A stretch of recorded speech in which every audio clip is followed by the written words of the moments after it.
નમસ્કાર દર્શક મિત્રો, ધ લોકસત્તા શોમાં આપનું સ્વાગત છે। શું તમે ક્યારેય કલ્પના કરી છે કે રેતીના વિશાળ ઢગલાઓ અને સૂકા રણ પ્રદેશની નીચે કોઈ એવું રહસ્ય દટાયેલું હોઈ શકે જે 1800 વર્ષોથી દુનિયાની નજરથી દૂર હતું? કલ્પના કરો એક એવી અંધારી અને ભેદી ગુફાની જ્યાં સમય જાણે થંભી ગયો છે। જ્યારે વૈજ્ઞાનિકોએ આ ગુફાના ઉંબરે પગ મૂક્યો ત્યારે તેમની સામે કોઈ સોના મહોરોનો ખજાનો નહીં, પણ કુદરતનું એક એવું સર્જન હતું જેણે વિજ્ઞાનના તમામ ગણિત બદલી નાખ્યા। કેટલીક સદીઓથી ગુમ થયેલા રણના શિકારીઓ જાણે આજે પણ ત્યાં જીવંત અવસ્થામાં હોય તેવો નજારો જોઈને સંશોધકો દંગ રહી ગયા હતા। વિજ્ઞાનની દુનિયામાં ક્યારેક એવી શોધ થાય છે જે ઇતિહાસના પાનાઓને ફરીથી લખવા મજબૂર કરી દેશે। તાજેતરમાં સાઉદી અરબના ઉત્તર ભાગમાં વૈજ્ઞાનિકોને એક એવો ખજાનો મળ્યો છે જે સોના ચાંદીનો નથી, પણ કુદરતનો અનમોલ વારસો છે। સાઉદીના અરાર શહેર પાસે આવેલી અંધારી ગુફાઓમાંથી લગભગ 1800 વર્ષ જૂના ચિત્તાના મમી અને અવશેષો મળી આવ્યા છે। આ શોધે પ્રાણીશાસ્ત્રીઓ અને ઇતિહાસકારોને ચોંકાવી દીધા છે।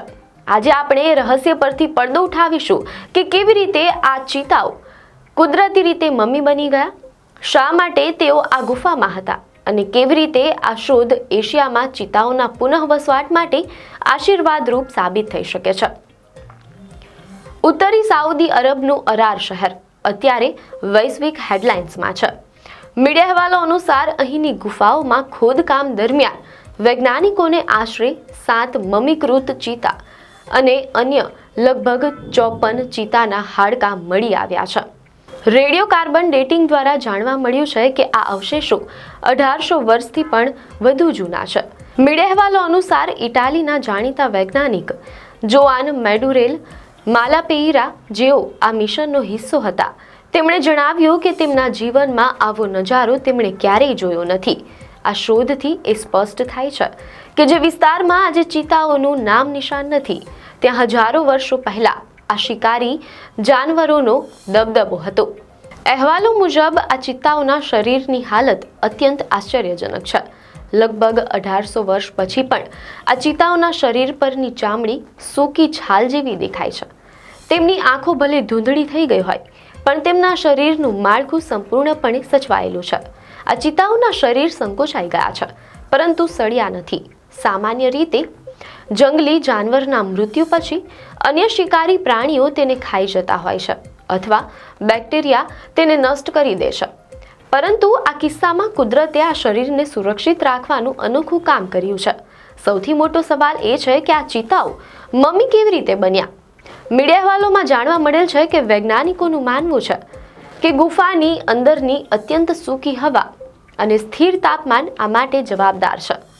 ગુફાની અંદરનું વાતાવરણ એવું હતું કે જ્યાં ભેજનું પ્રમાણ નહિવત હતું, જેના કારણે શરીરના અંગો સડવાને બદલે શુષ્ક થઈ ગયા। આ એક નેચરલ મમીફિકેશનની પ્રક્રિયા છે। જો કે હજુ પણ એ સંશોધનનો વિષય છે કે આટલી મોટી સંખ્યામાં ચિત્તાઓ આ ગુફામાં કેમ રહેતા હતા। શું તે તેમનું રહેઠાણ હતું કે પછી કોઈ કુદરતી હોનારતને કારણે તેઓ ત્યાં ફસાઈ ગયા હતા? જ્યારે આ પ્રાચીન ચિત્તાઓના ડીએનએની તપાસ કરવામાં આવી ત્યારે ખૂબ જ મહત્વની જાણકારી સામે આવી। આ જૂના ચિત્તાઓના જીન્સ આજના એશિયાઈ ચિત્તાઓ અને ઉત્તર પશ્ચિમી આફ્રિકામાં જોવા મળતા ચિત્તાઓ સાથે ખૂબ જ મળતા આવે છે, તેમ અહેવાલોમાં જાણવા મળેલ છે। આ શોધ સાબિત કરે છે કે ચિત્તાઓનો વ્યાપ એક સમયે અત્યારની કલ્પના કરતાં ઘણો મોટો હતો।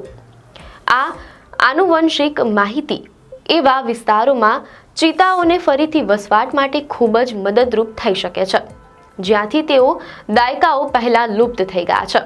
ભારત જેવા દેશો જે ચિત્તાઓના પુનઃવસવાટ માટે પ્રોજેક્ટ ચલાવી રહ્યા છે, તેમના માટે આ ડેટા સુવર્ણ તક સમાન છે। એક સમયે આફ્રિકા અને એશિયાના વિશાળ મેદાનોમાં દોડતા ચિત્તાઓ આજે પોતાના મૂળ નિવાસસ્થાનના માત્ર 9% ભાગમાં જ સીમિત રહી ગયા છે। સાઉદી અરબ અને તેની આસપાસના વિસ્તારોમાં તો તેઓ છેલ્લા ઘણા દાયકાઓથી નજરે ચડ્યા નથી। આ શોધ આપણને યાદ અપાવે છે કે માનવીય પ્રવૃત્તિઓએ કેવી રીતે આ ભવ્ય જાનવરોને પૃથ્વીના નકશા પરથી ભૂંસી નાખ્યા છે, પરંતુ આ 1800 વર્ષ જૂના અવશેષો એક આશા આપે છે કે જો પર્યાવરણને સમજીએ તો કદાચ આ શિકારીઓને ફરીથી તેમના જૂના ઘરે લાવી શકાય.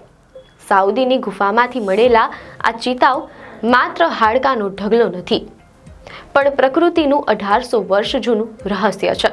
આ શોધથી આશા જન્મી છે કે રણ પ્રદેશમાં ફરી એકવાર ચિતાઓની ગર્જના સંભળાઈ શકે છે. તમને આ શોધ વિશે શું લાગે છે? શું સાઉદી સરકારે ચિતાઓને ફરીથી વસાવવા માટે પ્રયત્નો કરવા જોઈએ? તમારા મંતવ્યો અમને કોમેન્ટમાં જરૂર જણાવશો. આપને માહિતી સારી લાગી હોય તો વિડીયોને લાઇક અને શેર કરજો, ચેનલને સબસ્ક્રાઇબ કરજો.